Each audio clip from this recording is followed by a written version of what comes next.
Karena diskusi gitu ya. Kira-kira ada yang mau ditanyain nggak gitu? Dari Henry atau siapa? Ben? Atau mau Pengen kasih nanya nih. pendapat gitu? Oh iya, boleh. Pengen nanya dulu bentar. Tadi kan di bagian membedakan informasi, baik fakta maupun opini, itu kan ada ciri-cirinya yang katanya tuh teruji kebenarannya. Nah, masih bingung nih, jelasin dong bedanya apa ya, teruji kebenarannya fakta sama opini. Nah, jadi kalau fakta dan opini itu pada dasarnya berbeda ya, udah pasti. Fakta itu sudah dapat dipastikan bahwa hal tersebut merupakan kejadian yang nyata. Kenapa bisa dikatakan nyata?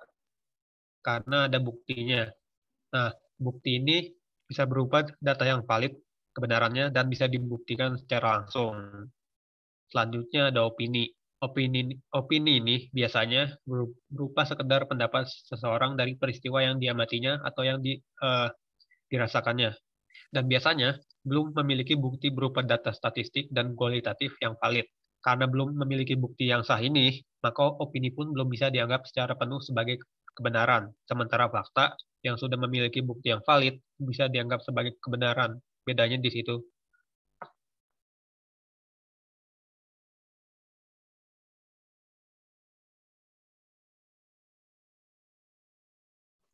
Udah jelas sebelum Henry? Jelas banget. Oh, mantap. Terus ada mau nanya lagi nggak?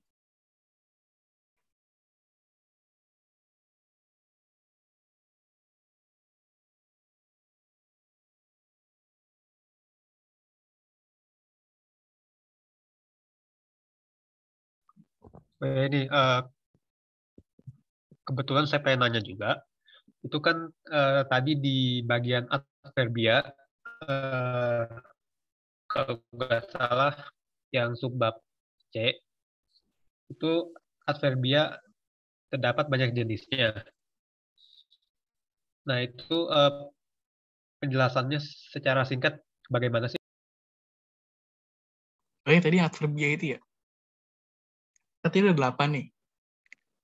Satu aja ya. Pertama ada adverbia kualitatif. Adverbia ini tuh keterangan yang menerangkan makna, kualitas suatu benda atau objek. Contohnya kayak paling, sangat, lebih, dan kurang. Lalu ada adverbia kuantitatif. Adverbia ini tuh menerangkan makna jumlah atau kualitas satu benda. Contohnya sedikit, cukup, beberapa, dan banyak. Lalu ada adverbia limitatif. Adverbia ini menerangkan adanya satu pembatasan. Contohnya kayak sampai, saja, dan hanya. Lalu ada adverbia frekuentif. Adverbia ini menerangkan tingkat keseringan suatu perbuatan. Contohnya jarang, sering, selalu, kadang-kadang. Lalu ada adverbia faktuan. Ya, ini jelas tentang keseringan. Tingkat keseringan suatu perbuatan. Contohnya selalu, salah. Adverbia itu menerangkan waktu pada satu peristiwa tertentu. Contohnya baru dan segera. Lalu ada adverbia kecaraan. Adverbia ini menerangkan keterangan cara dalam melakukan satu hal. Contohnya kata diam-diam, segera, dan pelan-pelan. Lalu ada adverbia kontraktif. Adverbia ini menerangkan adanya pertentangan makna antara satu hal dengan hal yang lain. Contohnya malah hal, padahal, dan justru. Lalu ada adverbia keniscayaan. Adverbia ini tuh menerangkan adanya kepastian akan terjadinya satu kejadian atau peristiwa. Contohnya niscaya, pasti, dan tentu. Sudah jelas belum, Ben? Oke, sudah jelas. Terima kasih banyak. Oke.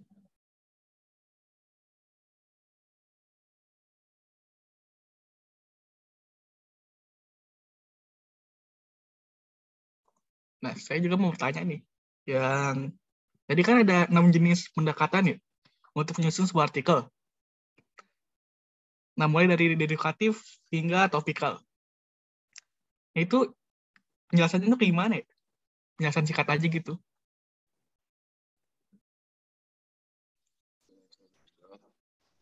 itu ada pendekatan deduktif. Deduktif itu diawali dengan simpulan umum suatu permasalahan dan artikel. Yang kedua itu pendekatan induktif. Dengan pendekatan induktif, penulis bisa menyampaikan opini dan fakta dalam artikel mulai dari rincian yang bersifat khusus. Rincian yang bersifat khusus tersebut dapat berupa latar belakang, alasan, penjelasan, argumentasi, contoh atau bukti yang berkaitan dengan permasalahan. Ketiga, ada pendekatan kronologis. Dalam pendekatan kronologis itu, penulis menyampaikan opini dan fakta dalam artikel berdasarkan keputusan yang muncul. Yang keempat, ada pendekatan logis. Penulis dapat menggunakan pendekatan logis untuk mengumpulkan opini dan fakta yang ada dalam artikel. Yang disampaikan dalam artikel dalam pendekatan ini disampaikan secara lembut dan logis. Dia ada pendekatan spesial. Dan menggunakan pendekatan ini, penulis bisa menyampaikan opini dan fakta yang disusun berdasarkan urutan ruang dan waktu. Kemudian yang terakhir ada pendekatan topikal. Dalam pendekatan ini, penulis bisa menyusun opini dan fakta berdasarkan urutan topik atau bahasan yang sesuai.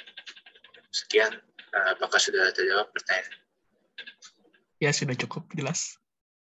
Oke.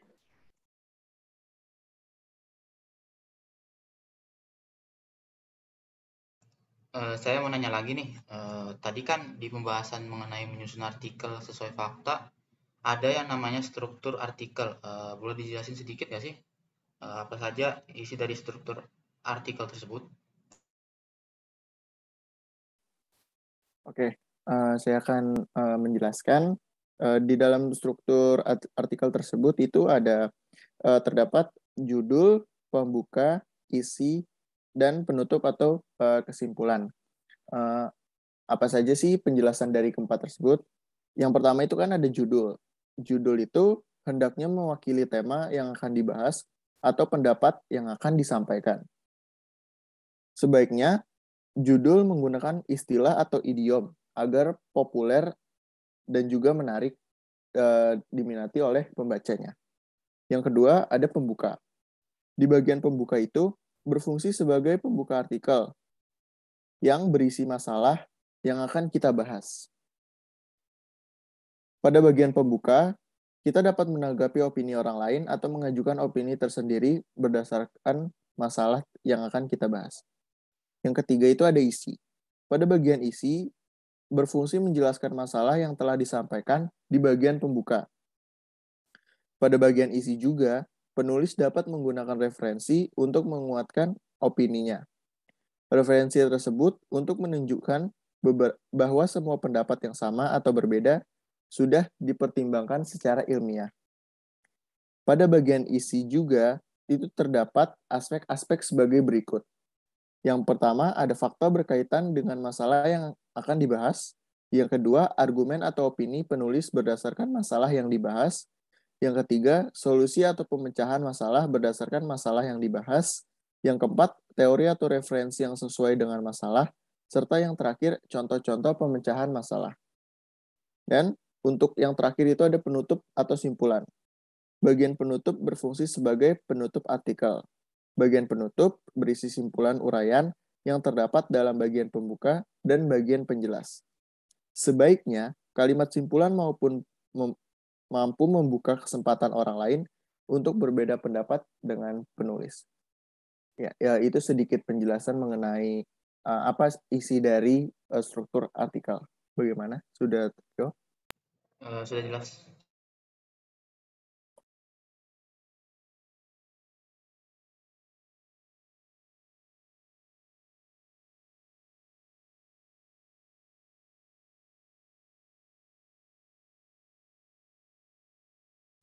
Sekarang mungkin saya yang akan menanyakan pertanyaan.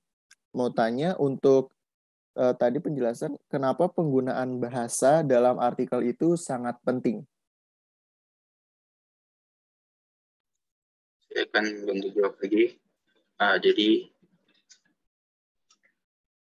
kecenderungan pembaca teks artikel itu membaca tulisan yang tidak terlalu panjang, mudah dibaca dan mudah dipahami. Jadi penggunaan bahasa itu sangat penting agar Pembaca dapat memahami dengan mudah sehingga artikel tersebut banyak dibaca oleh orang.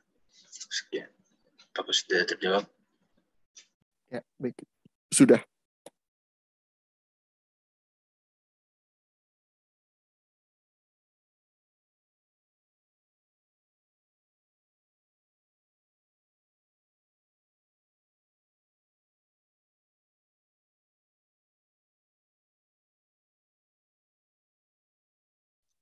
Ya, sekian dari hasil closing dari diskusi kami. Kiranya apa yang kami diskusikan ini bisa bermanfaat bagi masing-masing dari kami dan bagi yang menyaksikannya. Terima kasih.